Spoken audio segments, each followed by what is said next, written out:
deficiency, and we had to be put on the transplant list. And at the age of 3 years old, we both got a liver transplant in Omaha, Nebraska. My donor was a 3-year-old little boy from Iowa.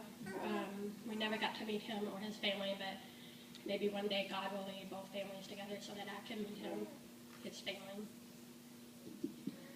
After her liver transplant, I got my liver transplant at age 3 as well. It was the snowstorm of 1994, and everybody, the whole city was shut down, full of snow. And but I found a way to get to Old Southeast Christian Church parking lot on Hicks Lane to get me flown out to Omaha, Nebraska. God brought all those people together that day to help shovel snow so that I could be lifted off in a helicopter. And I'm thankful for that today. After the publicity of that, we found out who my donor was. His name was Brian Friesen, and he was 7 years old, and he died of a brain aneurysm. Him and his family lived in Wichita, Kansas, and his family still lives in Wichita, Kansas, which every summer we go to see them, and I'm very blessed to have them in my life. Over the years, even after the liver transplant, we had a lot of hospitalizations because a lot of the medications we're on suppress our immune system, so we're more likely to get sick than normal people would.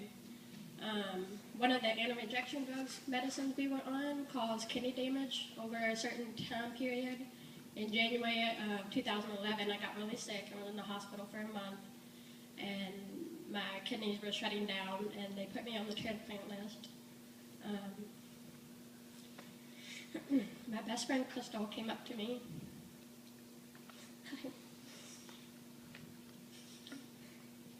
And she said she wanted to get tested for me. So, sorry.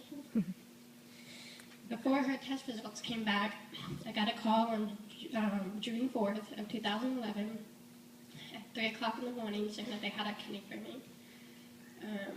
The whole time I thought it was a dream because I was on the transplant list for less than 2 days, and that's unheard of. Most people are on the list for years, and some people even die waiting on one. And later down the road, I got to find out who my donor was. Her name is Natasha Murrell. She died in a boating accident on June 3rd.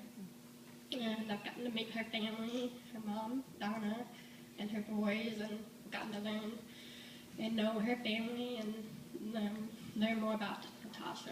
And she seemed like she was a really great person.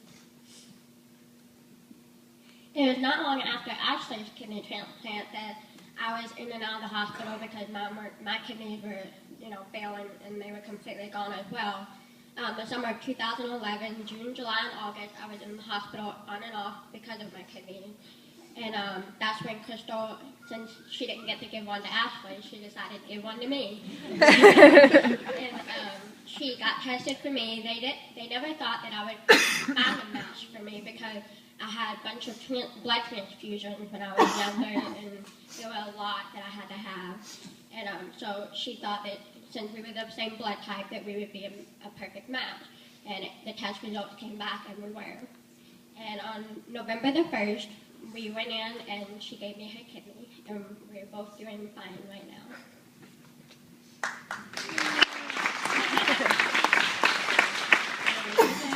Through all of that, we had to deal with growing up without a mother. Our mom died in August of 1992 from Wegener's disease.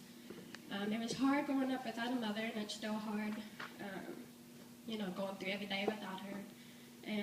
But God has put so many people in our lives. We have our dad, who's always there for us. He's always been there through everything, and we have a wonderful grandfather. And God has put so many wonderful women in our life. We had our grandmother, who was like a mother to us growing up. She raised us and took care of us. She died about 10 years ago.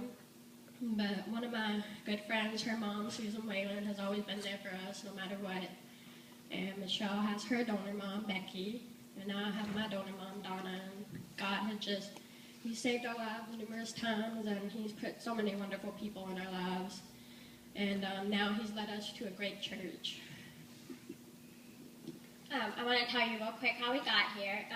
At first, we started going to Southeast Christian Church. That's where our family had grown up and stuff like that. But we felt very disconnected there because it was such a big church, and it was so hard to connect with people that we could be close to and help us lead more toward God. And that's when Crystal again she led us to this church. We first started going to the 20-something Bible study group when Nick and Mallory started teaching it. And they made us feel very welcome here, so we started going to the worship services, and we have come to find that this is such a wonderful church, and we really love it. We've met many wonderful people. We've gotten to rekindle an old friendship with Becca, who we went to elementary school with, and it's been great reconnecting with her, and we've had a Bible study with her and a group of girls, and just doing that brings us closer together.